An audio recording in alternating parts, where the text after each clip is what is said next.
It all started when I moved into a new house, which came with a small but charming garden. Gardening quickly became my passion, and I spent months turning that space into a blooming paradise, full of flowers and a few veggies. My neighbors seemed to appreciate the view, all except one.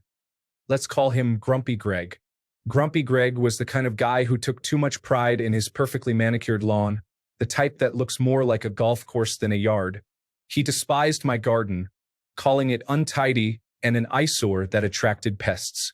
I tried to reason with him, offered to keep it more contained, even suggested setting up a small fence.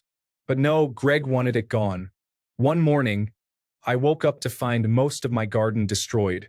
Flowers uprooted, veggies trampled, and my small bird bath smashed. I knew it was Greg. No proof, but who else would it be? I was furious, heartbroken, but then inspiration struck. I remembered Greg's one true love, his flawless lawn. I did some research and found the perfect, most diabolical yet completely legal revenge. I bought hundreds of water retention crystals, the kind meant to help soil retain moisture for plants. Except, I wasn't planning on using them for their intended purpose. Under the cover of night, I went to work, spreading these crystals all over Greg's precious lawn. These tiny crystals are harmless, but when they come into contact with water, they expand, holding many times their weight in water.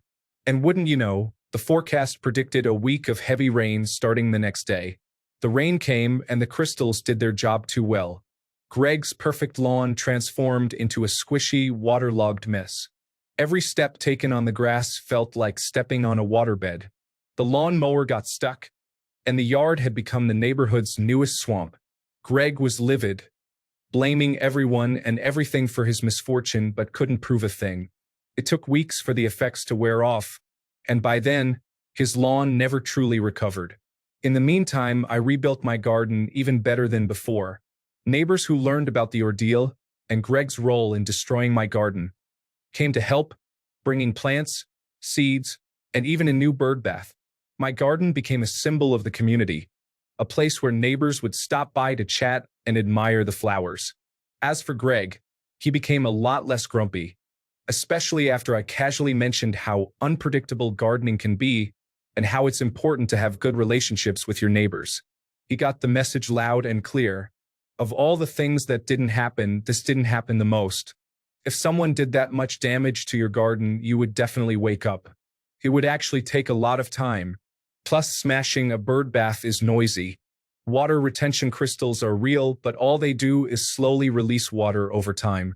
What would happen is that they would soak up as much water as they can, and the rest would simply drain away. Then the water retention crystals would slowly release what they hold. These crystals are used quite often in potted plants to let them last long in between watering. Scrolled until I saw this. I use water crystals a lot. Absolutely correct. The lawn would not become a swamp. Sprinkle the water crystals and it looks like white sand. It's very visible. Once they soak up water, they look like small chunks of jello laying on top of a lawn. The crystals slowing release water back into the soil and the lawn would be fine. There is no swampy mess.